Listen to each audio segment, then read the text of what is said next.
Hey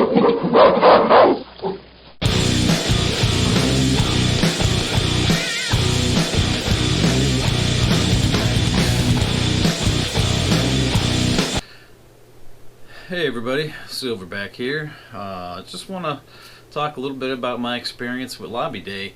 I went there down to Richmond, to the Virginia State Capitol for Lobby Day. VCDL put on an excellent display with the buses they had, the caravans of people, and there was a lot of cars, trucks, all plastered in American flags, don't tread on me flags, guns save lives, all kinds of stuff.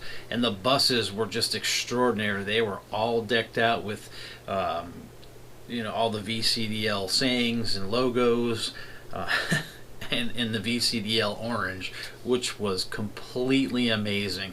So I went down there, I live streamed for about right around 3 hours, from about 12:30 to about 3:30. Ran into a bunch of great people there, some not so great people.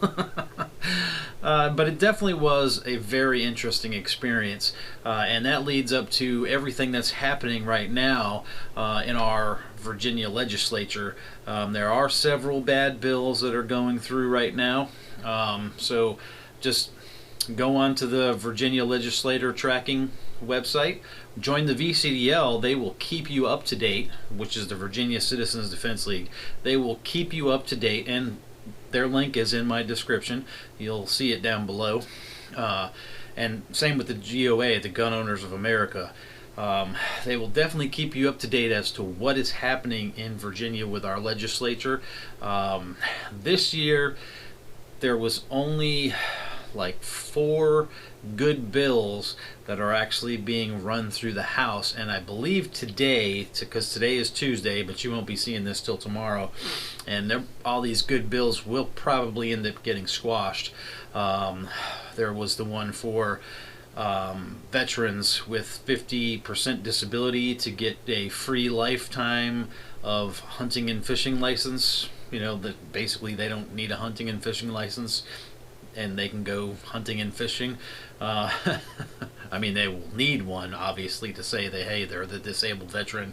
Here you go. If they ever get stopped by a forest ranger, or game warden. Then there was the other one where they were trying to open up hunting on Sundays, but the Democrats don't want that to pass because they say that they want the game wardens to, have a day of rest. Like they don't already work on Sundays. Sure. just more ways to control us and try to take our Second Amendment rights away from us. Then there was the gun-free zone sovereign immunity thing. That bill, to me, is amazing because that would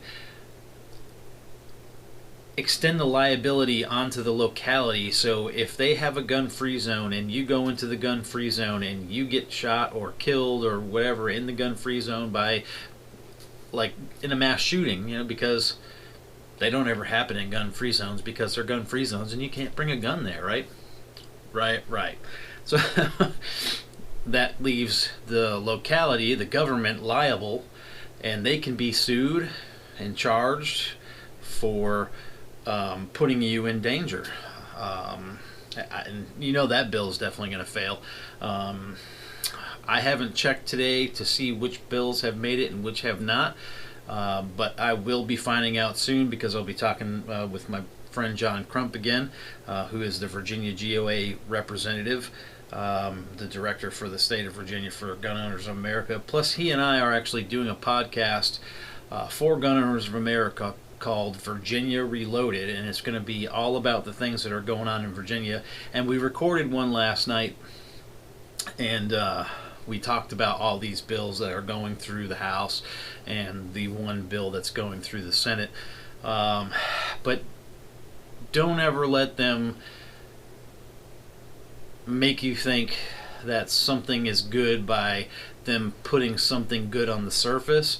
Read into it and make sure that you understand what's going on. If not, reach out to somebody who may, and that's what I like about the Virginia Citizens Defense League.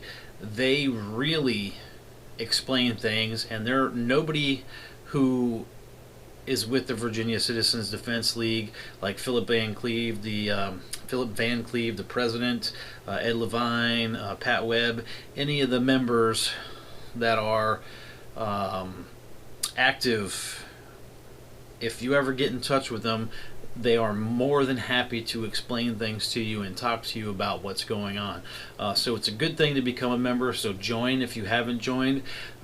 They do the work to help us in our 2A rights here in Virginia. Lobby Day, let's get back to that.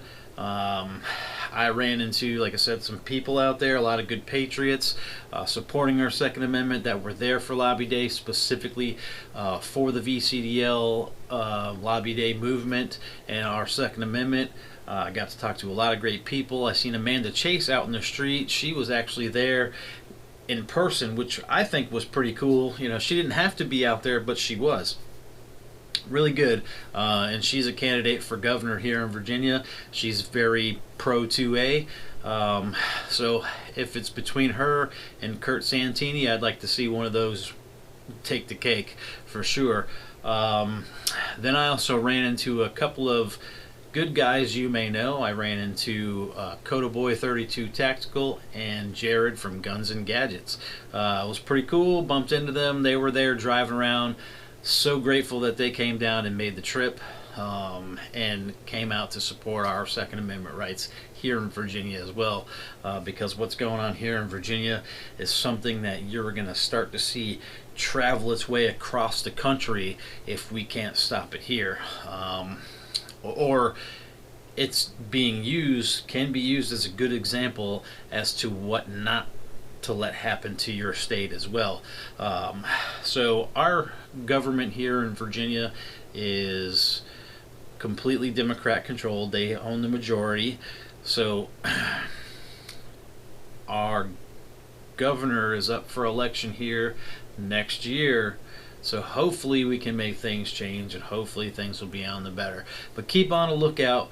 If you're a member of the Gun Owners of America, I will keep everybody updated as to where you can watch or listen. It's just going to be audio only podcast, that you can listen to the Virginia Reloaded podcast with John Crump and myself. And really that's about all I had to say. I just wanted to talk a little bit about my experiences and things that we know that are going on. Keep an eye on those bills. Contact your representatives in the state here, and let's keep the pressure on so we can dissolve tyranny. All right, everybody. Thanks for watching. Have fun.